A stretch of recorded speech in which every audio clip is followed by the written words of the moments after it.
Vítajte v Pomáhajbo!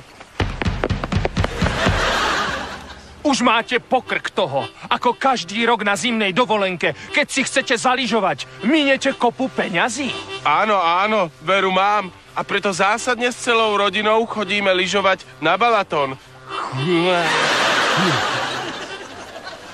A keď aj ušetríte nejaké peniaze za ubytovanie, ďalšie množstvo peňazí vyhodíte za vlek. Áno, áno, veru. Tak je.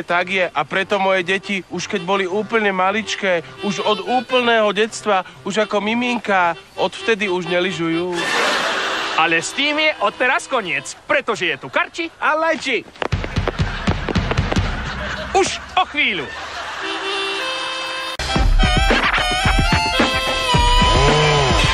A sme späť v Pomáhajbo. Karči vôbec nechodí lyžovať, lebo lyžovačka je pre neho veľmi drahá. Tak je. Minulý rok som dokonca ušetril 4270 korún. No nestačí to na zimnú dovolenku, nestačí, nie. Ale my tento problém vyriešime, pretože je tu Karči a Lajči. Lajči? Ty máš pre mňa isté niečo pripravené, všakže je tak. Ani tentokrát sa nemýliš, Karči. Karči, dobre ma počúva. Chcel by si výjsť úplne zadarmo, až hore, tam na ten kopec?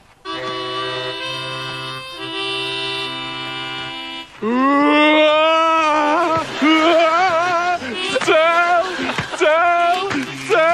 Lajči? Ale ako by som zadarmo mohol prísť takému veľkému bonusu? Veď ten vlek je strašne drahý. Nezúfaj, Karči. Ja som pre teba vymyslel vlastný vlek. Lajči, ja som dojatý. Ďakujem. Je to veľmi jednoduché. Čo k tomu potrebujeme? Samozrejme, lyže, lyžiarske palice, adekvátne oblečenie a 2 rozbušky brigád mučeníkov Al-Aqsa. Čo sa stalo, Karči? Bože môj, to je ale smola, Lajči. 2 moji susedia sú členmi militantného krídla Fatah, brigád mučeníkov Al-Aqsa. A keď som si od nich bol požičať trochu plutónia, tak ma vôbec nenapadlo, že by mohli mať doma aj rozbušky. Nezúfaj, Karči. Máme šťastie. Ja keď som bol u nich na návšteve, tak plutónium už niekde použili, ale 2 rozbušky im ešte zostali. Aha, tu sú.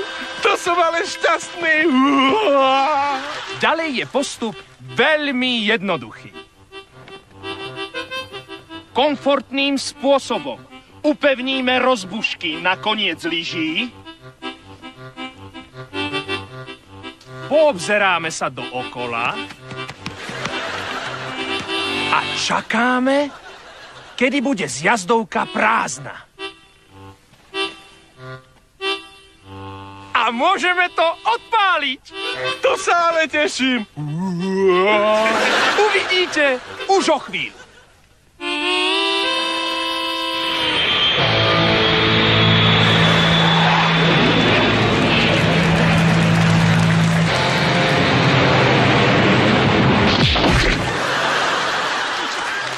Nevadí.